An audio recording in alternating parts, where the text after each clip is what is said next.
I'm looking through my new mirrors.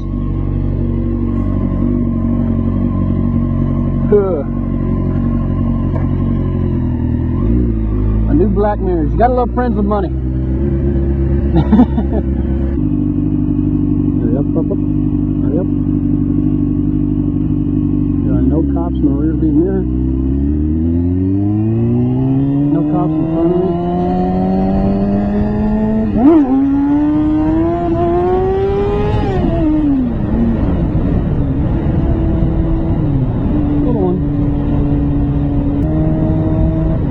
Clutch basket's gotta have grooves like crazy. As much as I hammer that frickin' clutch, I swear on the inside of that clutch basket's gotta be just frickin' grooved out. Which I would like to replace. Gotta love friends with money. Went to Chris's pad over the weekend. For New Year's, which was kind of cool, and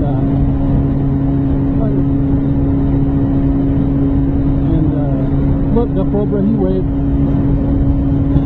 Anyway, went to Chris's place over the weekend, which was a lot of fun and more of a little kickback kind of thing.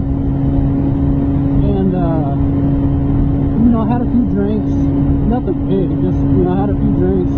I brought over a 12-pack, and I think AT Tech 24 brought over a 6-pack of something or other, I don't know. And yeah, just kind of hung out.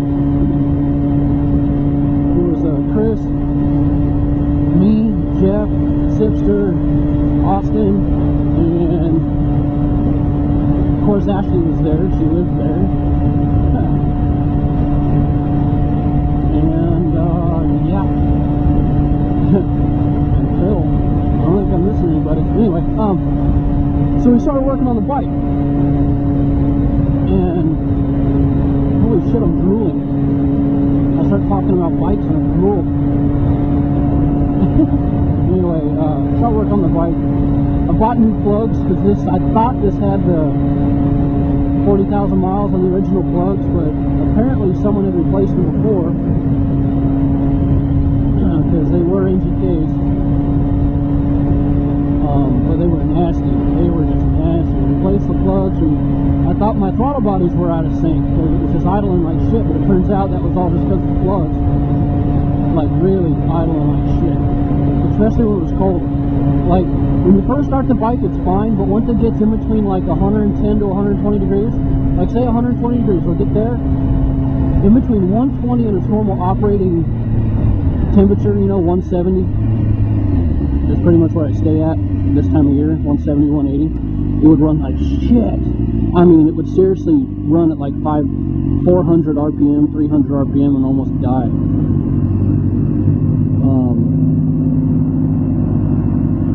So yeah, it just ran like that. So I'm like, crap, you know, my throttle, it seems like my throttle bodies are not synced. It backfired a couple times on me as I was cruising down the road trying to keep up with my buddy frickin' Wacko on a CBR 1000.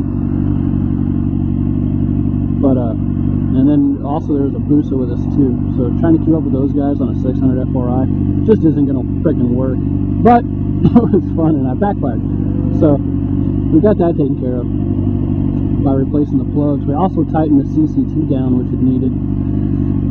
I got the manual CCT, not the stock automatic one. I don't know, I got mixed feelings about both of them. I kind of just prefer the stock, so you don't have to mess with it, but it will go out eventually again at some point in time. Bumps.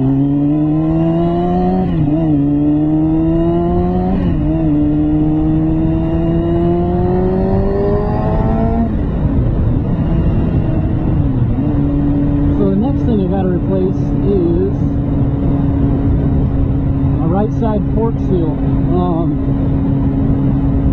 is shot. It's leaking oil all over the port. The base of it, you know, going down towards the brake. It's not getting on the brake or anything like that. It's just leaking down towards the port. But Yeah, it's. I knew it was leaking, and I knew they were low. I knew they needed to be rebuilt at some point in time. It actually wasn't leaking, but when I first bought the bike, I got it checked out.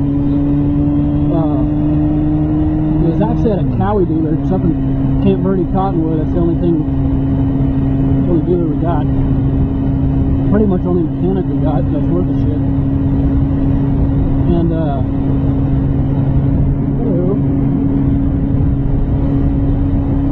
Yeah. So I haven't checked it out. He's like, yeah, you need new plugs.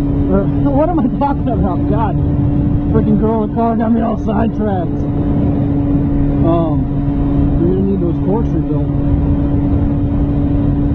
At some point in time, you start to sag a little bit. Well, after all the freaking wheelies I've done, well, you know, once they're starting to go, the wheelies will make it worse. But wheelies aren't the initial cause. The initial cause is your shit getting on your forks, and then your suspension going up and down, like, you know, dirt getting on your forks, suspension going up and down, and it's tearing up the seal. Which, after all I know all you guys have hit gigantic freaking potholes, you know, that sink your front suspension. You know, like a pothole the size of a freaking Buick. Yeah. That'll do it. And wheelies do it too. As long as you know how to set it down right, then it won't. If you come down hard all the freaking time, which is what I was doing when I was starting, then yeah, it'll tear the fork seal. But whatever. I got a lot of buddies that tell me, why do you do wheelies? It's so stupid, it's so retarded, it's so dangerous. You're the one that gives us bikers a bad name. No. No, the ones that give bikers a bad name that are going 100 in a 45, freaking cutting cars, splitting lanes, and being stupid. If I do a wheelie in the first gear from a red light, and go from 20 miles an hour to 50, that's nothing. In this wide world of douchebags that are on bikes. But, alright. Well, I'm on my way to work, so I just thought I'd throw up a blog out there and kind of over the air thank Chris, even though I already thanked him. So thank you, Mr. ZMagic 97 for doing the bike. I didn't intend for you to do any of the work at all. I just wanted to use your garage. And then you just dive right into it and freaking get this thing running like a top. So I commend you on that, brother, and I thank you. So yeah, I'm going to work. I will talk to you guys later.